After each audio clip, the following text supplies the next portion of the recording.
purpose of those exercises and operations are to enable the combined defense of the Republic of Korea.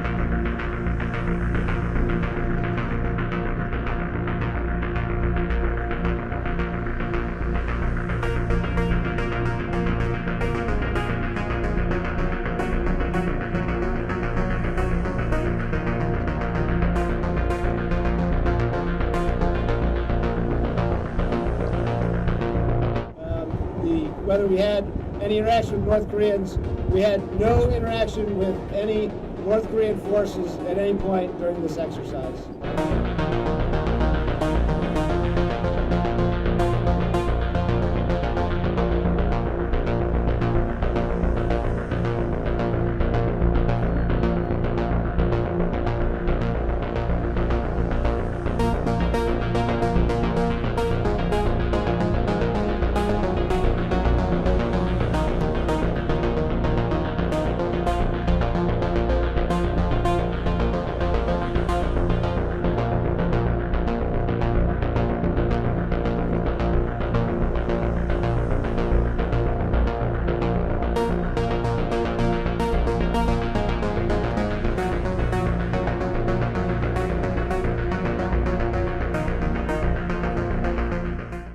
They call this the demilitarized zone.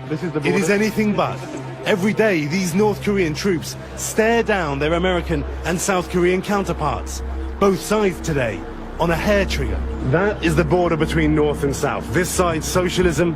There is where the capitalist world begins. And we're not allowed to stay here for very long. North Korea's Vice Foreign Minister tells NBC News, quote, President Trump's rhetoric is taking them to the brink of war. And our exchange with a North Korean lieutenant colonel reveals why the two sides, so close at this border, are so far apart. What do you think of President Trump?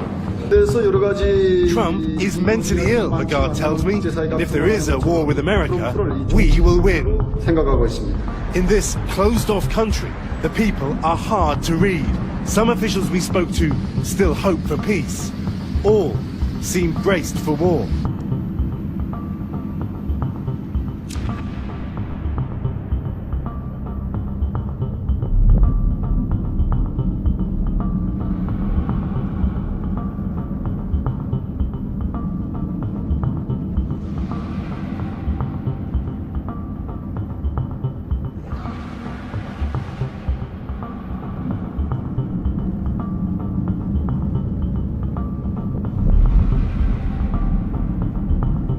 And a new survey shows a majority of Americans view North Korea as the most immediate security threats to the United States.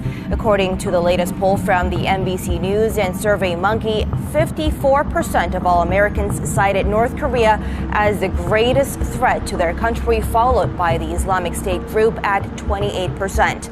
Most Americans desired a diplomatic solution rather than the use of military force, with around 2/3 of the respondents favoring diplomacy. The majority were also unhappy with Washington's approach, with 56% saying they disapprove the way President Trump was handling North Korea.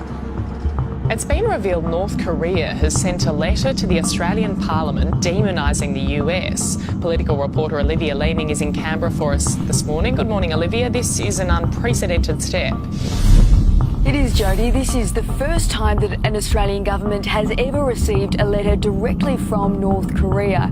And it's understood from Fairfax Papers this morning that this letter was sent to Foreign Minister Julie Bishop from North Korea's Foreign Affairs Committee, and that it was sent via our embassy in Jakarta. And the letter urges Australia to turn away from the United States. It lashes out at Donald Trump, saying he's trying to drive the world to nuclear disaster, and that it would be a big miscalculation to think that Trump could bring North Korea to its knees through a nuclear war threat.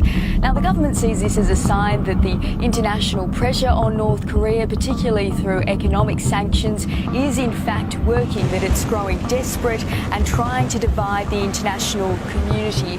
And some experts say that it's effectively an invitation to send an international delegation, that it's an offer there. But this letter was sent before Julie Bishop visited South Korea Korea earlier this month, and we know that infuriated the North. It went on to say that if Australia continues to align with South Korea and the US, that we won't be able to avoid disaster. Jodie? Very interesting. Okay, thanks, Olivia.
Staying with that story of President Trump's Asia trip, his 5-country visit could mark the peak of tensions that have been building up for months between the United States and North Korea. Experts also say this is an opportunity for Trump to lay a firm groundwork of his foreign policy following mixed messages sent out by members of his cabinet. Yoo Jun-hee reports. After weeks of harsh rhetoric aimed at the regime, President Trump will bring his threats to North Korea's front door when he embarks on the first Asia tour of his young presidency. More importantly, observers are hoping his trip will clear up some of the uncertainties surrounding his administration's approach to Pyongyang's nuclear and missile programs. Confusion has reigned in recent weeks after President Trump and members of his cabinet delivered conflicting messages on how they plan on tackling those issues. In addition to Washington's East Asian allies, Trump is hoping to strike a deal with Beijing for its cooperation in denuclearizing the Korean Peninsula when he meets with Chinese President Xi Jinping as part of his Asia tour. A close eye is being maintained on President Xi for any changes in his stance on North Korea, with China's Communist Party Congress set to renew his 5-year term as General Secretary later this week.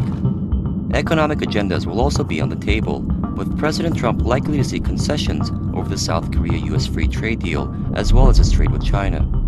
He could also face challenging questions on why he pulled the US out of the 12-nation Trans-Pacific Partnership Agreement and how he plans on creating an alternative trade framework.